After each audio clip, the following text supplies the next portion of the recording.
Il est le porte-étendard du padel en Normandie. Malgré son statut d'amateur, l'un des tout meilleurs joueurs du pays. Lui, c'est Maxime Forçin. En septembre dernier, il participe au championnat de France à Strasbourg. Quel blocage. En paire avec le breton Dylan Guichard, il réussit l'exploit de se hisser jusqu'en finale. Il m'a très bien épaulé, on a très bien joué ensemble et ce qui fait qu'on est super content du résultat. Forcément, la marche en finale était un peu haute. Quand les triples champions de France, voilà, ils ont super bien joué et c'est toujours ça en poche, on va dire. Vice-champion de France 2024, c'est pas mal. À 35 ans, Maxime Forçin vit une véritable renaissance sportive. Lui qui fut un as du tennis dans les années 2010.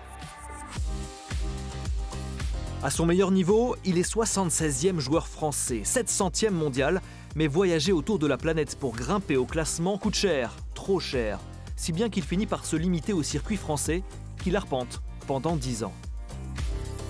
Au bout d'un moment, j'étais lassé de faire les mêmes tournois, de jouer les mêmes adversaires, voilà, de partir tout seul déjà. Donc c'est à ce moment-là que j'ai rencontré le padel. C'était vraiment une bouffée d'oxygène direct. Le fait de jouer à 2 contre 2, forcément il y a beaucoup plus de plaisir. Et petit à petit, le fait que ça marche, qu'on progresse, qu'on monte au classement, j'ai voulu en faire plus. Jusqu'à s'y consacrer pleinement. Mais au padel, difficile d'être professionnel. Donc tu attends que la balle te passe ici et tu vas commencer ta rotation en revers. Ça c'est un cadeau. Alors pour en vivre, il donne des cours. En revanche, pour sa progression personnelle, c'est la débrouille. Moi j'ai pas de coach, je m'entraîne avec les moyens du bord, avec mes dispos.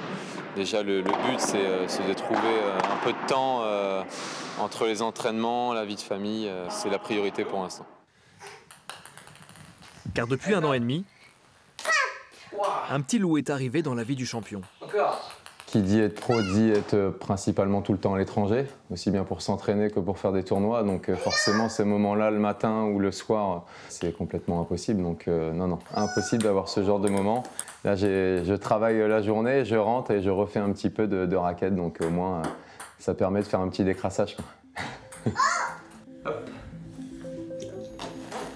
Prendre soin de son fils, mais aussi de son corps, forcément un peu abîmé par 2 décennies à taper la balle. Des fois, il a mal au dos, il peut avoir mal au coude. Mais l'idée, c'est vraiment de mettre son corps à l'équilibre. Autant en termes de tension musculaire ou de tonus musculaire. Le corps en lui-même, à partir du moment où tu l'entretiens bien et tu t'étires et tu renforces tous les jours, normalement, tu peux quand même tenir. Là, j'ai 35 ans, j'espère encore avoir quelques années devant moi à 100%. Pour pouvoir briller à haut niveau, comme lors du FIP de Mondeville, un tournoi international organisé pour la première fois en Normandie en ce début janvier. Pour ce nouveau grand rendez-vous, à la maison, l'amateur Maxime Forçin s'est associé à l'excellent professionnel espagnol Adri Mercadal, 141e au classement mondial. Je l'avais affronté l'année dernière à Nantes. Ça devait être en demi-finale. Nous avions gagné, mais de très peu. Il m'avait vraiment fait très bonne impression. Ici, il joue très bien et me fait bien jouer, surtout avec son état d'esprit sur le terrain. Je suis vraiment très à l'aise à ses côtés. Fort de cette bonne entente et de l'appui du public, le duo franco-espagnol se hisse aisément jusqu'en demi-finale. Pour la jouer, direction la Halle Bérégovoy et son terrain éphémère installé pour l'occasion.